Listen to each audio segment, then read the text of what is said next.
ನಾಯಕ್ ಸಾಹೇಬರು ನಾವು ನಮ್ಮ ಕಾರ್ಯಕರ್ತರು ಜೊತೆ ಈ ಕೆರೆಯಲ್ಲಿ ಏನು ನೀರು ಇದೆಯೋ ಇಲ್ಲವೋ ಮಾನವೀಯ ನೀರು ಸರಬರಾಜು ಆಗ್ತಾ ಇಲ್ಲ.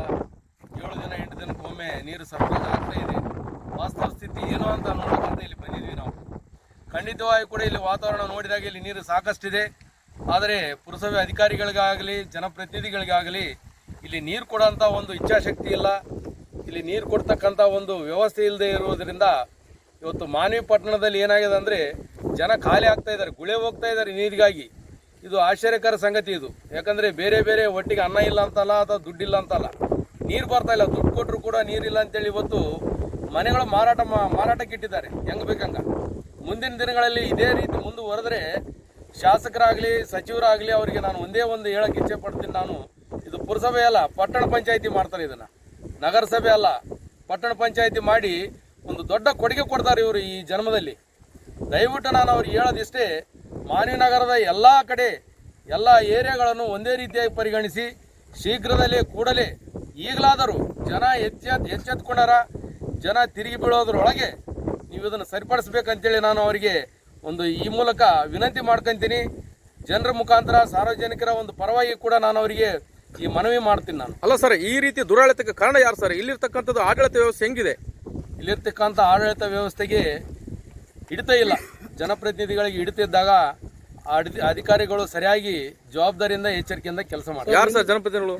ಇಲ್ಲಿರ್ತಕ್ಕಂಥ ಜನಪ್ರತಿನಿಧಿಗಳು ಈಗಾಗಲೇ ಸಾಹೇಬ್ರು ಹೇಳಿದರು, 10 ವರ್ಷ ಬೋಸಾ ಸಾಹೇಬರು ಇಲ್ಲಿ ಶಾಸಕರಾಗಿದ್ದರು, ನಂತರ ಪರಿಷತ್ ಸದಸ್ಯರಾಗಿದ್ದರು, ಆನಂತರ 12 ವರ್ಷ ಅಂಪಾಯಿ ಸಾವ್ಕಾರ ಅವರು ಇಲ್ಲಿ ಶಾಸಕರಾಗಿ ಸತತವಾಗಿ 25 ವರ್ಷ ಆಡಳಿತ ನಡೆಸಿದ್ದಾರೆ. ಅವರೇ ಇದೇನೋ ಮುಚ್ಚಿಡ್ತಕ್ಕಂಥದ್ದಲ್ಲ, ಮತ್ತು ನಮ್ಮ ಬಾಯಲ್ಲೇ ನಾವು ಹೇಳೋವಂಥದ್ದಲ್ಲ. ಜನರಿಗೆ ಗೊತ್ತದ ಇಲ್ಲಿ 25-30 ವರ್ಷದಿಂದ ಎಷ್ಟು ಜನ ಶಾಸಕರಾಗಿರಂತ. 30 ವರ್ಷದಿಂದ ಆದವರು ಇವರೇ ಶಾಸಕರು, ಮತ್ತಾರೂ ಇಲ್ಲ.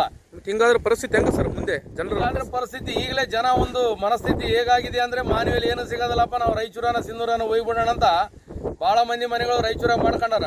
ಅಲ್ಲ ಸರ್, ಈ ರೀತಿ ನೀರು ಮಾನವಿಯಲ್ಲಿ ನೀರಿಲ್ಲ ಅಂತೇಳಿ ಮುಂದಿನ ದಿನಗಳಲ್ಲಿ ಹೆಣ್ಣು ಕೂಡ ಕೊಡೋದಕ್ಕೆ ಹಿಂದೆ ಮುಂದೆ ನೋಡ್ತಾರ. ಹೌದೌದು, ಖಂಡಿತವಾಗಿ ಕೂಡ ಇಲ್ಲಿ ಏನು ಲಗ್ನನೂ ಆಗೋದಲ್ಲ ಇಲ್ಲಿದ್ರೆ ಅವ್ರಿಗೆ ಗೊತ್ತಾಗ್ಬಿಟ್ಟದ ಜನರಿಗೆ. ನಿಮ್ದೊಂದು ಇಚ್ಛಾಶಕ್ತಿ ಮೇರೆಗೆ ಇದು ಶುದ್ಧ ಕುಡಿಯುವ ನೀರಿನ ಘಟಕ ಬಗ್ಗೆ ಹೋರಾಟ ಮಾಡಿದ್ರಿ, ಅದೇನಾಯ್ತಾ ಸರ್?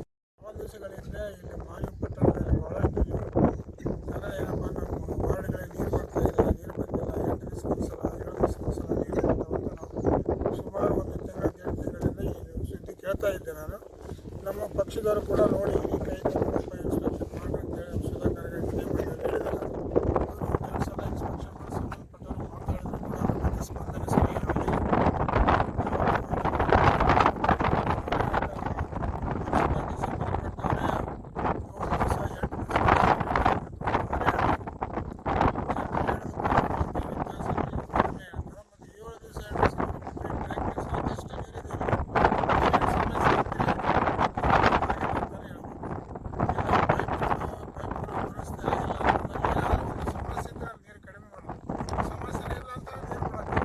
ಅಲ್ಲ ಸರ್, ಏನಂತಂದ್ರೆ ಮಾನವಿ ಪುರಸಭೆಯಲ್ಲಿ ಕೂಡ ದೊಡ್ಡ ಮಟ್ಟದ ಬೃಹತ್ತಾದ ಕೆರೆ ಇದೆ. ಆ ಕೆರೆಯಲ್ಲಿದ್ದರೂ ಕೂಡ ಶುದ್ಧೀಕರಣ ನೀರು ಕೊಡ್ತದೆ 24x7. ಅಂದ್ರೆ ಆ ದಿನದ 24 ಗಂಟೆಗಳು ಕೂಡ ಮನೆ ಮನೆಗೂ ಕೂಡ ನೀರು ತಲುಪಿಸೋ ಕೆಲಸ ಮಾಡ್ತಾರೆ ಅಂತ ಹೇಳಿ ಇಲ್ಲಿನ ಶಾಸಕರು ಸಚಿವರು ಹೇಳ್ತಿದ್ದಾರೆ. ಎಲ್ಲಿ ಬಂದಿದೆ ಸರ್ ಮಾನವಿ ದುಸ್ಥಿತಿ?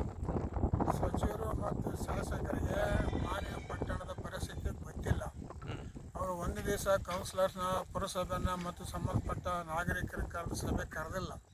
ಯಾವ್ಯಾವ ವಾರ್ಡ್ಗಳಿಗೆ ಇನ್ಸ್ಪೆಕ್ಷನ್ ಮಾಡಿಲ್ಲ. ನೀರು ಬರ್ತಾವೋ ಇಲ್ಲ ಅಂತ ಯಾರನ್ನ ಕೇಳಿಲ್ಲ. ಇದುವರೆಗೂ ಶಾಸಕರು ಪಟ್ಟಣದ ವಾರ್ಡ್ಗಳಲ್ಲಿ ಒಂದು ದಿವಸ ಆದರೂ ಗಸ್ತಿ ಮಾಡಿಲ್ಲ. ಯಾರು ಸರ್ ಶಾಸಕರು? ಶಾಸಕರು ಯಾರಿದ್ದಾರಲ್ಲ, ಅಂಪಾಯಿ ಸಾವ್ಕಾರ ಅವರು ಒಂದು ದಿವಸ ವಾರ್ಡಿಗೆ ಹೋಗ್ಯಾರ. 15 ವಾರ್ಡಿಗೆ ಇವತ್ತಿಗೂ ನೀರಿಲ್ಲ. ನಾವು ಶಾಸಕ 1994ರಿಂದ 2000 ಶಾಸಕರಿದ್ದಾಗ ಮಾತ್ರ ಅವಾಗ ಕೂಡ ನೀರು ವ್ಯವಸ್ಥೆ ಮಾಡಿಸಿದ್ದೆ. ಅದು ಆವಾಗಿನ ಕಾಲ 20,000 ಜನಸಂಖ್ಯೆ ಅದೇ ಪೈಪ್ ಲೈನ್ ಇಲ್ಲಿವರೆಗೆ ಅದನ್ನೇ ಮಾಡ್ಯಾರ. ಬೋಸರಾಜರು ಅಂಬಾಸಕರ್ ಬಂದು ಹೊಸ ಪೈಪ್ ಲೈನ್ ಹಾಕಿಲ್ಲ, ಒಂದು ಪೈಪ್ಗಳು ಹಾಕಿಲ್ಲ. ಅದಕ್ಕೆ ಟಚಿಂಗ್ ಮಾಡ್ತಾ ಇದ್ದಾರೆ ಇನ್ನು. ಅಲ್ಲ ಸರ್, ಈ ರೀತಿ ಒಂದು ರೀತಿಯಲ್ಲಿ ದುರಾವಸ್ಥೆ ಆದರೆ ಹಾಗೆ ನಗರೀಕರಣ ಆಗೋದು ಯಾವಾಗ? ಮಾನವಿ ಜನಸೇವಕ ಡೆವಲಪ್ಮೆಂಟ್ ಆಗೋದಾಗ ಕಡತದಲ್ಲಿ ಮಾತ್ರ ಅಭಿವೃದ್ಧಿ ಆಗಿದೆ, ಆದರೆ ಮಾನವ ವಾಸವಚಿತ್ರ ನೋಡಿ ಎಲ್ಲ ದುರ್ನಾತ ಇದೆಯಲ್ಲ.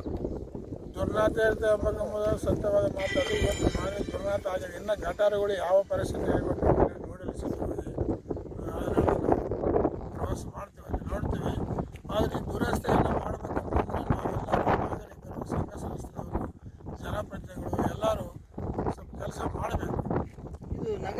ಆಗ್ಲಿಕ್ಕೆ ಯೋಗ್ಯ ಇದೆನಾ ಸರ್? ಇನ್ನೊಂದು 27 ವಾರ್ಡ್ಗಳಿಗೆ ನೀರೇ ತಲುಪುವಲ್ದು, ಇದನ್ನ ನಗರಸಭೆಯನ್ನಾಗಿ ಮೇಲ್ದರ್ಜೆಗೆ ಏರಿಸ್ರಿ ಅಂತ ಹೇಳ್ತಾರ, ಏನ್ ಹೇಳ್ತೀರಿ ಸರ್?